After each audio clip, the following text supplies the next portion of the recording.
할렐루야. 네. 우리가 살아가다 보면 이렇게 우리 사람들에게 있어서 냄새가 난다라고 해요. 냄새. 근데 이 냄새라는 것은 보면 물론 개인적으로도 각 사람마다 가지고 있는 그런 냄새가 있고, 또 보면 연령에 따라서도 이 냄새가 있는 것 같아요. 그래서 보면 참 어린 아기들에서 보면 그 냄새가 저는 개인적으로 참 이렇게 순하고 좋다라는 그러한 생각을 가질 때가 참 많아요. 그런데 이것이 어떤 개인적 차원에서만 냄새가 나는 것이 아니라 또 이 냄새는 어떨까요? 각 지역과 그리고 또 인종에 따라서 이렇게 또 냄새가 다르다라는 것을 또 느끼게 됩니다. 큰 예를 든다라면 여러분도 이런 이야기 많이 했고 또한 이렇게 들었을 거라 생각을 해요. 이렇게 좀 지역을 크게 나눈다라면 서양 사람들에게서는 양파 냄새가 난다라고 하고, 그리고 또 우리 이 아시아 사람들에게서는 무슨 냄새가 난다라고 하죠? 마늘 냄새가 난다라고 해요. 그러면 이 아시아에서 조금 더 좁힌다라면 한국 사람들에게서는 무슨 냄새가 난다고 하죠? 김치 냄새가 난다라고 해요. 그러면 인도 사람들에게서는 무슨 냄새가 난다라고 할까요? 카레 냄새가 난다라고 하는 거예요. 저는 정말로 느꼈던 게, 제가 이제 캐나다에 있으면서 인도 사람들이 많거든요. 인도 사람 집에 방문한 적이 있어요. 그런데 그 입구에 들어가자마자 카레 냄새가 확 나는 거예요. 우리 한국 사람, 그래서 내가 우리도 그런 냄새가 똑같이 냄새가 나겠다라고 해서, 그래서 이제 보면 누구 손님이 오면 그 냄새를 조금 중화시키기 위해서 빵을 좀 구워요. 식빵을 좀 구워가지고 그 냄새를 중화시키려고 하는데, 그것은 우리만 하는 것이 아니라 서양 사람들도 마찬가지고 어디 나라 사람들이든지 다 그렇게 그걸 활용을 하더라고요. 그런데 이 냄새가 보면 카레 냄새, 김치 냄새, 양파 냄새, 마늘 냄새, 다 뭐죠? 먹는 거에 따라서 그 냄새가 이렇게 가려지는 것을 보게 되어집니다. 다른 것이 아니라 우리가 사람이 무엇을 먹냐에 따라서 그러한 섭취한 것이 또한 그 안에서 소화되어지면서 그러한 과정들, 우리의 그러한 이 생리적인 현상들을 통하여서 그러한 냄새들이 또한 우리 몸에 배이는 거예요. 몸에 배일 뿐만 아니라 우리의 환경에도 그렇게 배이는 것을 보게 됩니다. 우리의 몸의 육신의 그러한 것들도 이와 같은데, 영적인 것들은 어떨까요? 영적인 것도 동일한 원리가 적용이 되어지는 것 같습니다. 그래서 우리가 무엇을 먹냐에 따라서 우리의 냄새가 어떻게 해요? 결정되어지는 거예요. 우리 고린도 후서 2장에서는 우리 그리스도인들을 향하여서 뭐라고 말씀했어요? 예수 그리스도의 향기라고 말씀했어요. 향기. 우리가 예수 그리스도의 향기라는 것입니다. 그러면서 왜 우리는 예수 그리스도의 향기가 될까요? 다른 것이 아니라 우리는 예수 그리스도의 말씀 안에 거하고, 그리고 그 말씀 안에서 살아가기 때문에 그 안에서 우리는 예수 그리스도의 향기가 되어지고, 그리고 또한 그 향기, 우리 안에서 나는 향기를 통하여서 또한 다른 사람들이 어떻게 해요? 예수 그리스도를 알게 하는 그러한 도구가 되어진다라고 그렇게 말씀하고 있는 거예요.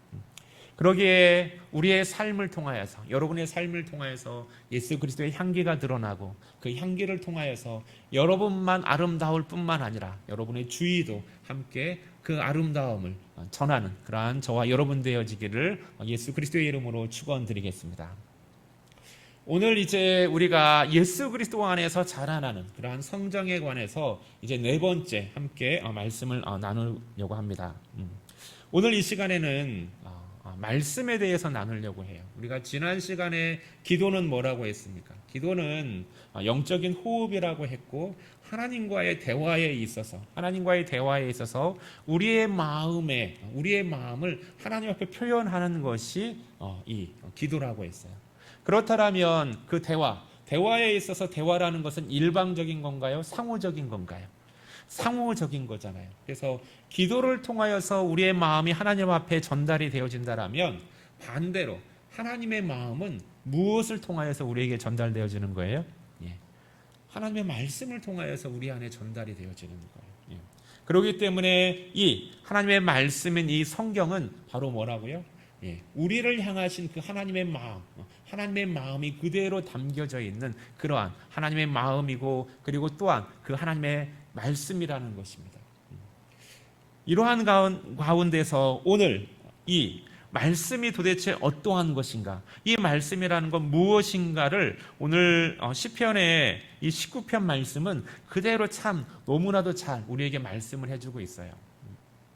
우리가 본문을 7절부터 읽었습니다. 그런데 7절부터 읽었는데 사실 1절부터 6절까지를 본다라면 이 말씀의 위대함, 그러니까는 단순히 문자로 새겨진 것뿐만 아니라 하나님께서 말씀하신 그 언어, 하나님의 그 말하심이 얼마나 크고 위대하고 그리고 그 얼마나 광대한가를 우리가 1절에서부터 6절까지를 보면 그걸 깨닫게 되어지는 거예요. 그러면서 그 하나님의 말씀하심으로 인하여서 무슨 일이 벌어졌어요? 하나님의 창조하심이 일어나는 거예요. 온 세계가 창조하시고 그 하나님의 말씀 안에서 그 모든 만물들이 다 하나하나 이루어져 가고 있는 거예요. 그렇게 온 세계를 창조하신 그 하나님께서 이제 7절 본문으로 오면은 그 말씀을 누구에게 하시는 걸까요? 바로 사람에게 하시는 겁니다. 저와 여러분에게 그 위대하신 그 하나님의 그 능력의 그 말씀이 우리 인간들에게 증거되어진다라는 거예요. 그러면 그 말씀이 인간들에게 선포되어질 때 그 말씀은 어떠한 영향력을 발휘할까요? 그 영향력을 발휘하는 것, 그것을 지금 오늘 이 7절에서부터 9절까지 말씀해 주고 있는 거예요. 7절에서부터 9절까지의 말씀을 보면 제가 아까 그 시편 그 119편 말씀을 이야기했잖아요. 시편 119편은 성경 전체에 있어서 가장 긴 장입니다. 그러기에 이 총 몇 절로 되어져 있냐면 176절로 되어져 있어요. 그런데 176절로 되어져 있는 것 가운데 그 매 한 절 한 절 속에 무엇이 들어있을까요? 하나님의 말씀을 표현하는 단어들이 그 안에 들어있어요. 그래서 그 말씀이 어떠한가를 그 119편에서는 전체를 통해서 그렇게 이야기를 해주고 있는 거예요. 그런데 그것에 대한 가장 압축한 것이 오늘 이 19편의 7절에서부터 9절까지의 말씀이에요. 오늘 이 9절까지의 말씀을 보고 그리고 신약 성경에서의 병행되어지는 우리 디모데 후서의 말씀을 한번 같이 병행해서 살펴볼 것이고 그리고 그 말씀을 우리가 어떻게 해야 될지 다시 시편 19편으로 돌아와서 나머지 부분을 함께 살피면서 은혜를 나누도록 하겠습니다. 오늘 첫 번째 부분인 7절에서부터 9절까지의 말씀을 살펴보면 이 하나님의 말씀에 대한 그 속성, 그 말씀에 대한 속성을 6가지로 말씀해 주고 있고요. 그리고 그 속성으로 말미암는 특징, 그리고 그것으로 말미암아 우리에게 영향을 미치는 그 말씀을 듣는 사람들에게 미치는 그 영향력을 똑같이 6가지로 그렇게 말씀해 주고 있는 것을 보게 됩니다.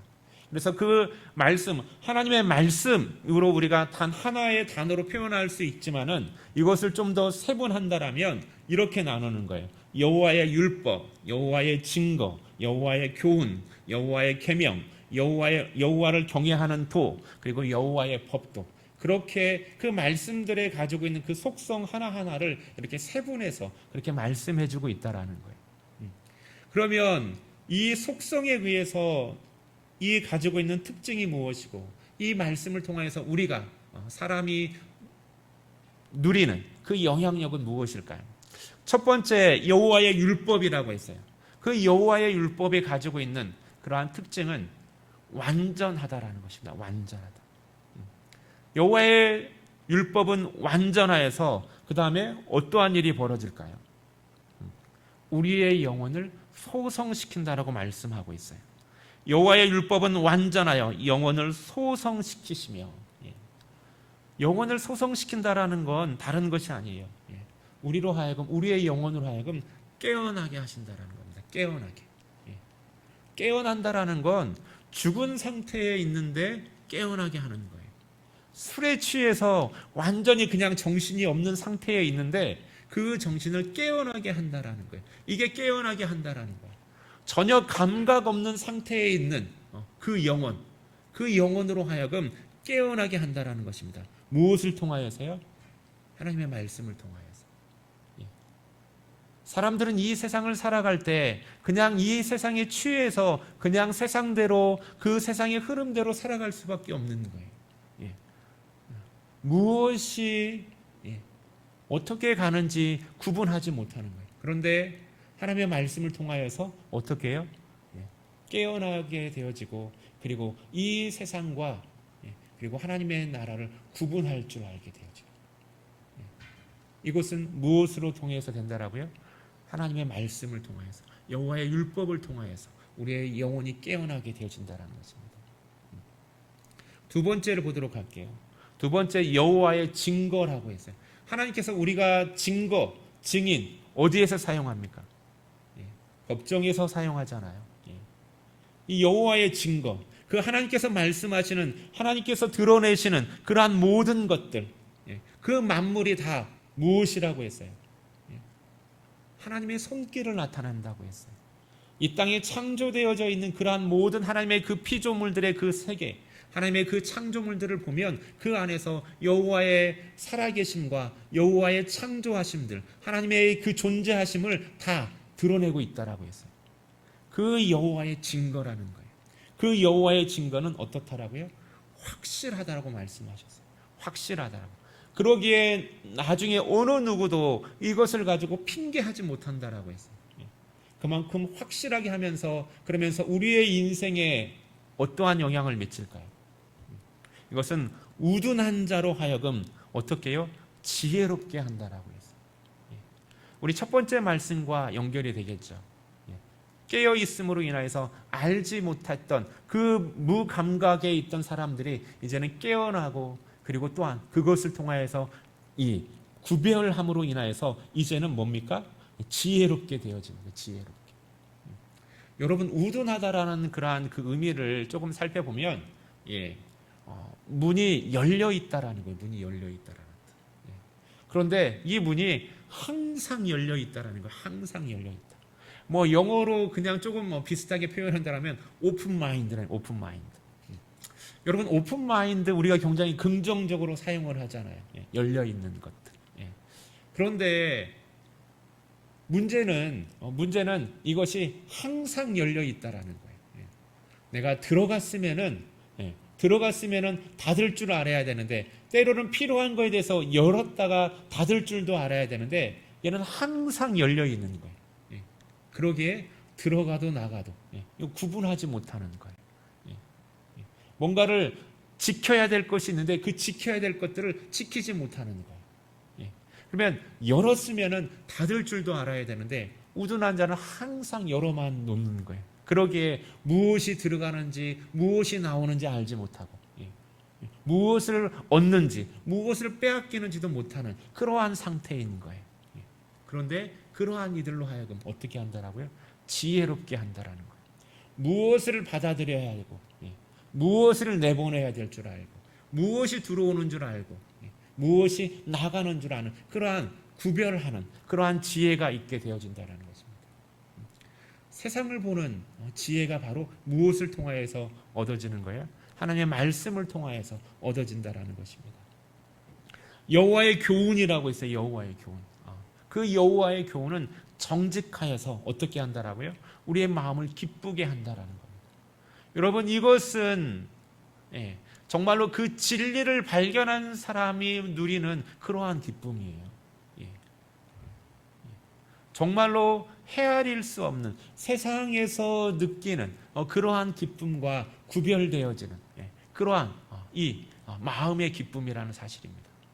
그것을 무엇을 통하여서요? 하나님의 말씀을 통하여서 보는 거예요.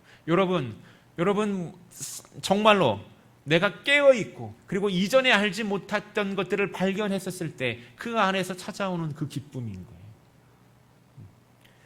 다음 여호와의 계명은 또한 어떠하다라고 했습니까? 여호와의 계명은 순결하다라고 했어요. 순결하다. 정말로 순수하다라는 거예요. 순수하다라는 거. 예.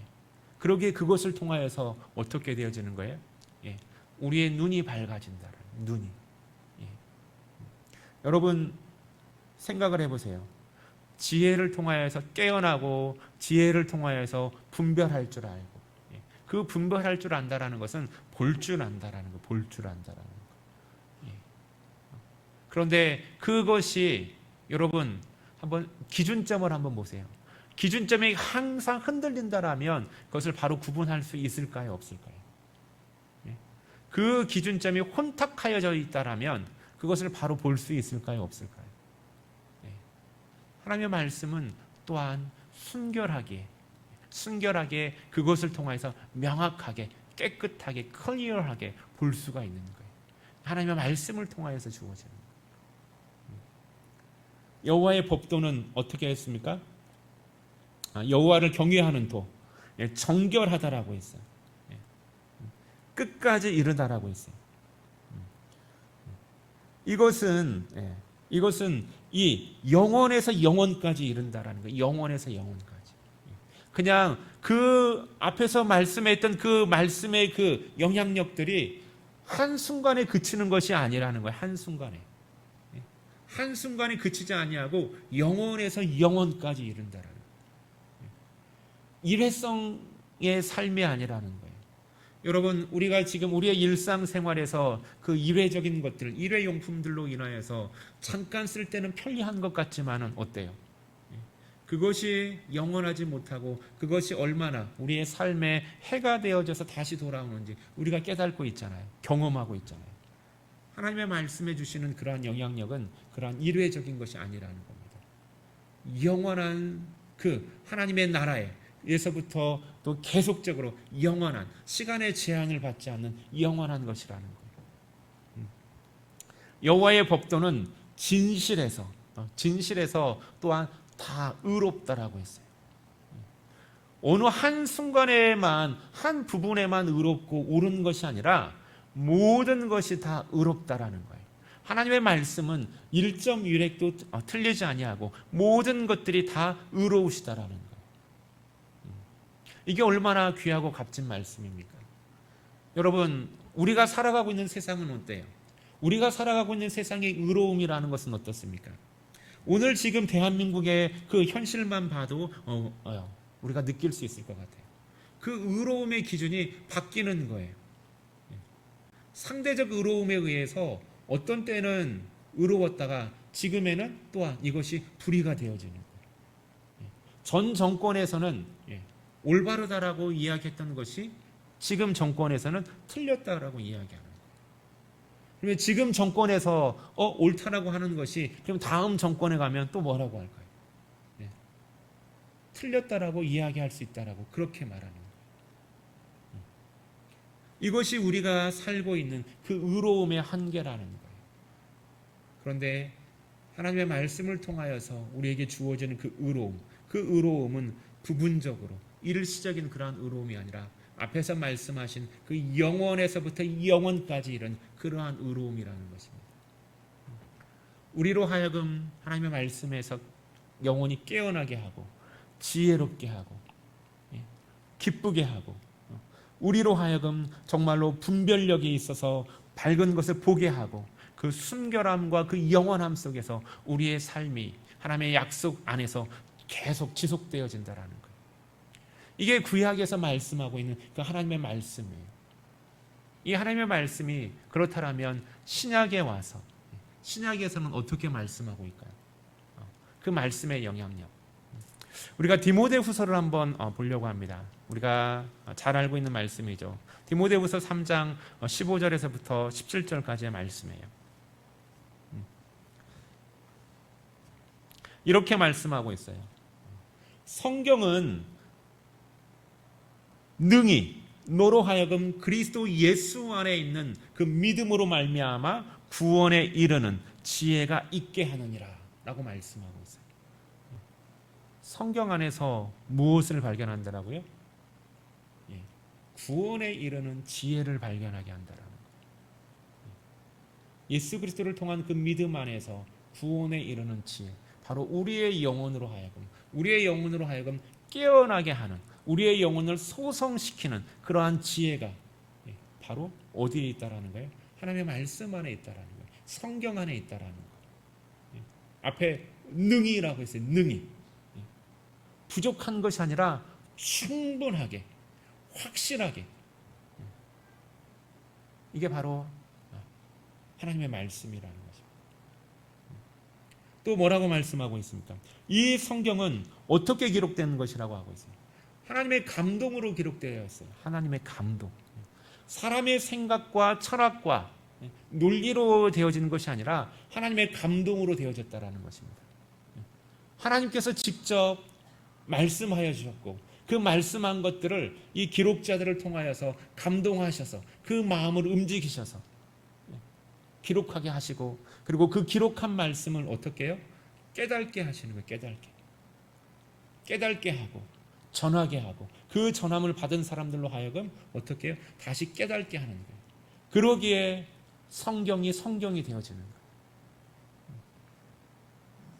하나님의 말씀은 선포되어졌을 때만 감동하는 것이 아니라 이 말씀이 증거되어지고 이 말씀을 듣는 사람들에게 동일하게 역사하시는 거예요. 그러기에 하나님의 감동으로 되었기에 어떻게 된다라고 말씀하고 있어요. 그 영향력이 뭐라고 하고 있어요? 교훈과 책망과 바르게 함과 의로 교육하기에 유익하다라고 하고 있어요. 하나님의 그 이 안에서 우리가 앞에서 말씀했잖아요. 그 하나님의 의는 영원에서부터 영원까지 이르는 의라는 거예요. 어느 한순간에 지금 이 시대는 올바르고 다음 시대에서는 틀리는 그러한 상대적 의가 아니라 절대적인 그 의 안에서 어떻게 해요? 교훈하고 책망하고 또한 바르게 하고, 그리고 그들을 교육한다라는 거예요. 훈련한다라는 거예요. 이것은 뭐예요? 자라나게 하신다는 거예요. 자라나게. 이게 하나님의 말씀이라는 거예요. 그런데 이 말씀이 누구에게 적용될까요? 누구에게? 다른 것이 아니라 17절 말씀에 보면 하나님의 사람들에게 적용되어진다는 거예요. 하나님의 사람들. 이는 하나님의 사람으로 온전케 하며,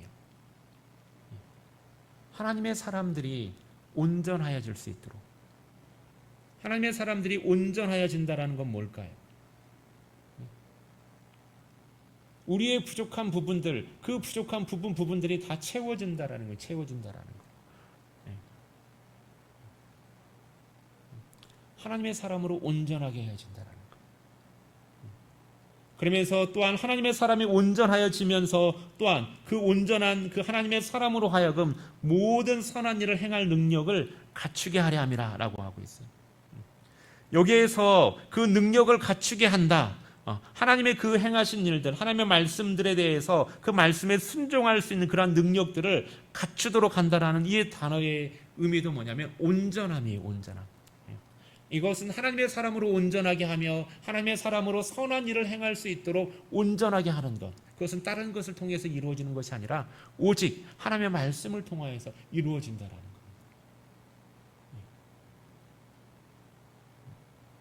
그러기에 이 하나님의 말씀은 바로 하나님의 사람들에게 역사하는 거예요. 구약 시편 19편에서 말씀하였던 그 말씀이 그대로 오늘 신약에 와서도 예수 그리스도의 사람들에게, 하나님의 사람들에게 동일하게 우리의 영혼을 소성시키시고 우리의 이르는 그 구원, 하나님께서 예배해 놓으신 그 구원의 지혜를 발견해서 예수 그리스도를 바라보게 하시고, 그리고 그 온전하게 하여 주시는 거예요. 온전하게. 온전함이라는 것은 바로 그 하나님의 말씀을 따라서 하나님의 형상을 닮아가는 것. 이게 바로 온전함이라는 것입니다. 그리고 그 말씀대로 살아가도록 하는 그 힘을 주시는 거예요. 그렇다면 이 말씀을 우리가 어떻게 해야 할까요? 다시 시편 19편으로 보면 넘어가면 이렇게 말씀하고 있습니다. 이 말씀을 어떻게 해야 할지. 이 말씀을 사모한다라고 있어요. 사모한다라. 정말로 그 어린 아이가 젖먹인 어린 아이가 그 엄마의 그 젖을 사모하듯이 간절히 찾듯이 그렇게 사모한다라는 거예요. 그런데 사람들이 생각하는 금이나 순금 이러한 것들보다도 더 하나님의 말씀을 사모한다라는 거예요. 왜 그럴까요? 이 말씀이 너무나도 내 안에 기쁨이 되어지고, 내 안에 기쁨이 되어진 이 말씀은 정말로 내가 육적으로 먹는 이 꿀보다도, 송이꿀보다도 내가 더 달달하는 거예요. 내가 뭔 맛있는 음식을 많이 먹어서 기쁘죠, 즐겁죠. 그런데 하나님의 말씀을 먹음으로 말미암아 내 영혼에 미치는 그 기쁨은 그 육적인 뭔가를 맛있는 걸 먹어서 기쁜 그것과 비교할 수 없는 것이라는 거예요. 그 기쁨은 구체적으로 뭘까요? 이 말씀을 통하여서 내가 무엇을 받아요? 내가 경고를 받는 거예요. 경고. 나에게 가이드가 되어지는 거예요. 내가 어떻게 해야 될지, 내 삶을, 내 행동을, 내 생각을 이 말씀이 나를 인도해 주시는 거예요.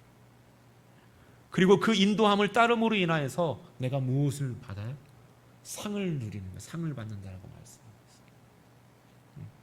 내가 이 안에 거함으로 인하여서, 그러면서 내 안에 무엇을 깨달아요? 내 안에 있는 허물을 깨닫는다는 거, 허물을. 누가 자기 허물을 능히 깨달을 자가 있겠느냐라고 물어보죠. 우리의 인간적 본성은 누군가가 나의 허물을 지적하면 어떻게 합니까? 가리는 거예요. 그리고 아니라고 부정하는 거예요. 그런데 하나님의 말씀 안에 있는 사람은 하나님의 그 말씀이 내 안에 비춰질 때, 이 말씀이 나의 모습을 보여줄 때, 그 안에서 나의 허물을 발견하는 거예요. 그리고 그곳으로 인하여서 나의 모든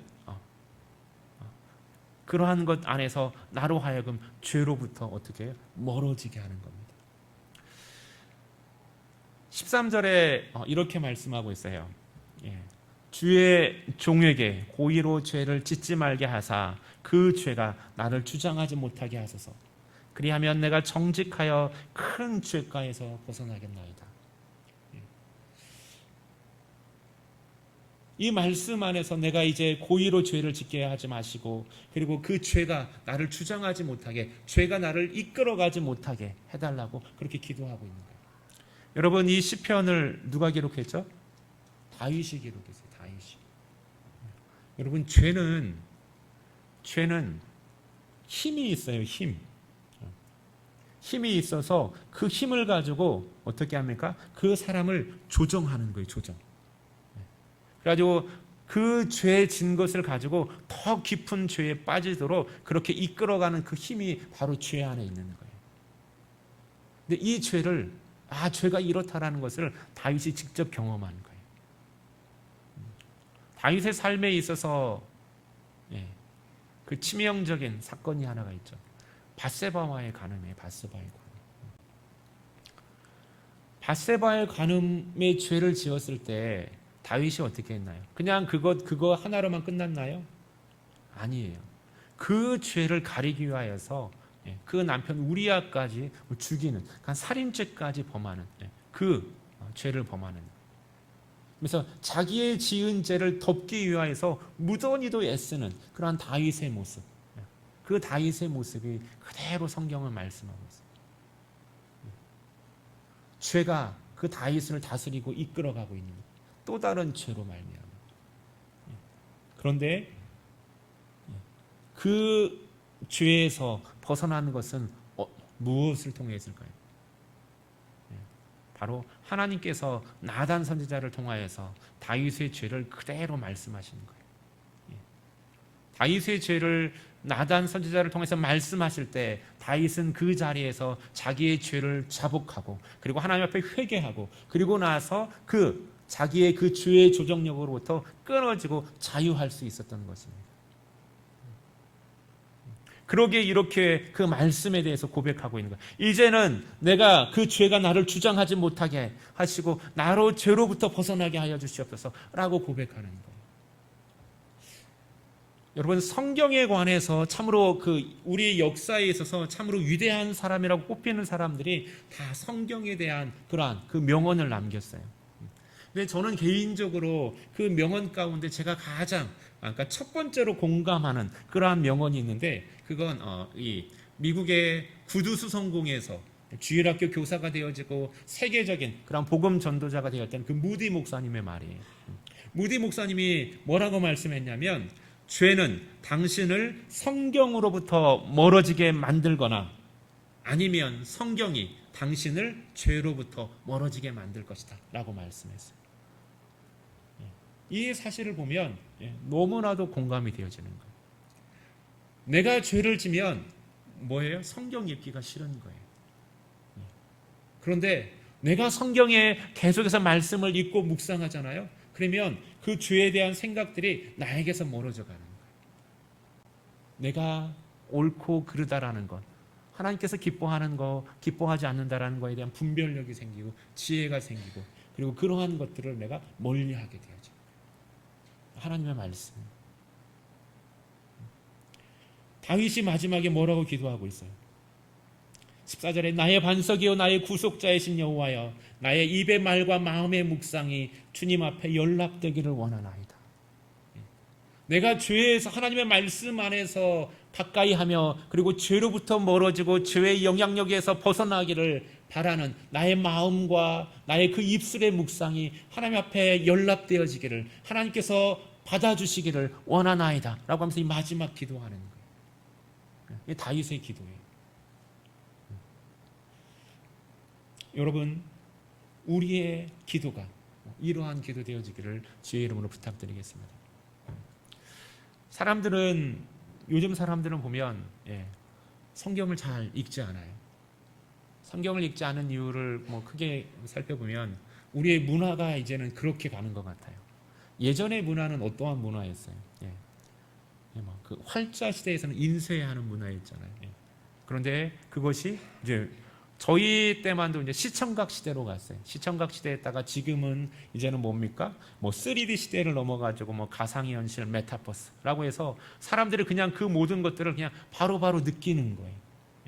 그런데 이거에 있어서의 장점은 뭔가 정보를 빠르게 흡수한다라는 장점은 있는데 그런데 제가 생각해 볼 때는 그 정보를 다시 재생산하는 능력은 떨어뜨리는 것 같아요. 그러니까는 간략하게 얘기한다라면 예전에는 그 보면 제 주변에도 보면 전화번호를 막 30개, 막 50개 막 그렇게 기억하시는 분들이 있었어요. 정말로 제가 볼 때는 희한했거든요. 정말로 탁월한데 그런데 그러던 분들이 이제는 번호 기억을 못해요. 편리함 가운데 살다가 보니까. 저희 사모인 아내도 전화번호 참 많이 기억했는데 그래서 제가 항상 거기 물어봤거든요. 몇 번이냐고. 지금은 몇 개나 기억하고 있을는지 궁금해요. 사람들이 책을 읽으면 뭐라고 해요? 무슨 말인지 모르겠어. 난독증에 있는 건 난독증. 이것은 마치 우리의 체격은 계속해서 커지고 키도 크고 체중도 늘어나고 그러는데 체력은 떨어지는 것 같은 그러한 현상들이 우리 가운데 있는 거예요. 그러면서 성경을 봐도 이해가 안 된다. 두 번째는 제가 볼 때는 이게 더 큰 것 같아요. 성경 속에서 성경을 통하여서 내가 얻고자 하는 것들, 내가 얻고자 하는 것과 성경이 말하고자 하는 것이 일치하지 않는 거예요. 나는 성경을 통하여서 무엇을 얻고 싶어요? 투자 정보를 얻고 싶은 거예요. 입시 정보를 얻고 싶은 거예요. 현대인들은 거기에 관심이 있잖아요. 그런데 성경은 그걸 이야기하지 아니하고 무엇을 말씀하고 있어요? 하나님의 나라를 이야기하고 있고 그 하나님의 나라에 너가 어떻게 갈 수 있는지를 말씀하고 있는 거예요. 그러니까 맞지 않으니까는 관심에서 멀어져 가고 있는 거죠. 그래서 무관심하게 되는 거예요. 근데 여러분 세상이 그렇게 가더라도 우리는 성경을 읽어야 될 줄 믿습니다. 왜 그럴까요? 우리는 다른 것이 아니에요. 세상 사람들이 아니라 하나님의 사람들이기 때문에 하나님의 사람들은 성경을 읽어야 되는 거예요. 하나님의 말씀을 들어야 되는 거예요. 여러분 난독증 걱정하지 마세요. 읽을 때 기도하고 성령의 인도하심을 간구하고 읽으세요. 깨닫게 해줄 줄 믿습니다. 하나님의 사람으로서 그에 맞게 살아가도록 우리의 삶을 인도할 거예요. 비록 이 땅에서에 대한 그 투자 정보, 대한민국의 투자 정보는 없을지언정 하나님의 나라에 대한 투자 정보는 성경에서 말씀하고 있는 거예요. 하나님의 나라에서 어떻게 살아가야 될지, 하나님의 나라에서 하나님께서 기뻐하는 삶이 어떠한 삶일지, 그 삶을 말씀해 주고 있는 것입니다. 우리가 지금 이 성경 통독을 하고 있잖아요. 성경은 어떻게 해야 된다고 했습니까? 듣고, 그리고 읽고, 연구하고, 그리고 내가 그 말씀을 외우고, 그리고 그 말씀을 묵상하는 거라고 했어요. 이 5가지. 우리는 지금 이제 2번째 단계를 동시에 하고 있는 거예요. 성경을 내가 지금 읽기도 하고 그 읽은 것을 통하여서 다른 성도들이 함께 듣는 거예요. 여러분 이것을 통하여서 우리가 하나님의 말씀에 더욱더 가까이 가고, 그리고 여러분 할 때 보면 이제 바라기는 여러분 들으면 그러니까 아멘이라고 답장을 좀 해주세요. 내가 읽었다라는 것을. 사실 여러분 남기기 불편하잖아요. 저도 아멘만 하고 그냥 아무 단어 안 남기고 아멘만 하는 경우가 되게 많아요. 사실 제가 여러분을 지금 우리가 이것을 하고 있는데 한편으로 얼마만큼 정확하게 우리의 성도들이 읽고 있는지 사실 제가 궁금할 때도 있어요. 여러분 아멘 남겨주시면 정확하게 읽었다라고, 우리가 성도들이 지금 이렇게 읽고 있다라고 제가 확인하도록 할게요. 제가 우리 교회를 향하여서 그 성경 읽는 그 프로그램을 사실 제가 이미 제 목회 교육 속에는 되어져 있고, 그것이 이제 그 목회 계획안 안에는 서류상으로도 이렇게 정리가 되어져 있어요. 근데 제가 그걸 여러분에게 아직 공유하지 않았는데, 그것을 지금 말씀드린다면 저는 우리 성도들이 성경을 읽을 때 기본적으로 3, 5, 15, 30 그렇게 읽어야 된다고 합니다. 생각하고 있어요. 그래서 그렇게 읽게끔 그렇게 지금 이 준비하고 있고, 이 첫 단계로서 하는 것이 바로 이 성경 통독하는 거예요. 3, 5, 15, 30 뭐겠어요? 내가 그리스도인이라고 하는 성도들은 최소한 성경을 3번 이상은 읽어야 돼요. 내가 재직이라고 임명을 받았으면 성경을 최소한 5번 이상은 읽어야 돼요. 내가 중직자라고 교회에서 내 신앙을 세워줬으면 15번은 읽어야 돼요. 성경 통독으로만. 그리고 우리 장로님들, 교육자로 내가 이 안수를 받는다라면 최소 30번 이상은 성경을 읽어야 돼요. 그렇게 읽고 나서, 그리고 나서 그 말씀에 대해서 또한 그렇게 읽으면서 더 묵상하고 연구하고, 그리고 그 가운데서 그렇게 말씀을 지키면서 살아가려고 할 때 그 말씀이 내 삶 가운데서 그대로 녹아내리는 거예요. 그 말씀이 정말로 그 내 삶에 있어서 그 말씀이 그대로 내 삶을 적시는 거예요. 여러분 성경을 읽어야 돼요. 말씀을 듣고 읽고 연구하고, 그리고 그 말씀을 외우고, 그 외운 말씀을 그대로 묵상하면서 내 삶에 그대로 적용시켜 나갈 때 말씀을 통하여서 주시는 그 약속들이 여러분의 삶 속에서 하나님께서 성취하여 주실 줄 믿습니다. 말씀 안에서 내 영혼이 깨어나며 그 깨어남 속에서 하나님이 주시는 그러한 기쁨들을 누리게 되죠. 그리고 하나님께서 주시는 그 기쁨들을 누리면서 어떻게 해요? 세상의 지혜가 아닌 그 하나님 나라의 지혜 속에서 그 나라를 바라보면서 내가 하나님의 사람답게, 하나님의 자녀답게 살아갈 수 있을 줄 믿습니다. 여러분, 우리의 기도 제목, 다윗이 마지막에 기도했던 것처럼 이 마음, 이 소망이 하나님 앞에 연락되어지기를 예수 그리스도의 이름으로 축원드리겠습니다. 기도드리겠습니다.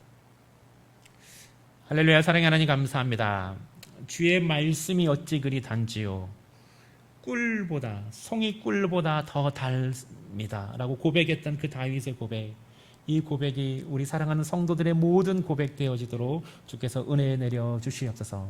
우리의 영혼이 깨어나게 하여 주시고 그 깨어난 영혼이 주의 말씀 안에서 지혜롭게 하여 주시고 눈이 밝아지게 하여 주시고 그 영원하신 그 그리스도의 의와 하나님의 공의를 바라보며 그 공의 안에 우리도 함께 순종하며 따라가는 복된 사랑하는 성도들 되게 하여 주시고, 이 마음이 하나님을 향한 우리의 마음의 고백과 입술의 고백되어지고 하나님 앞에 연락되어지는 기도 되어지게 하여 주옵소서. 이루실 하나님을 찬양하며 우리 주 예수 그리스도의 이름으로 기도드립니다. 아멘.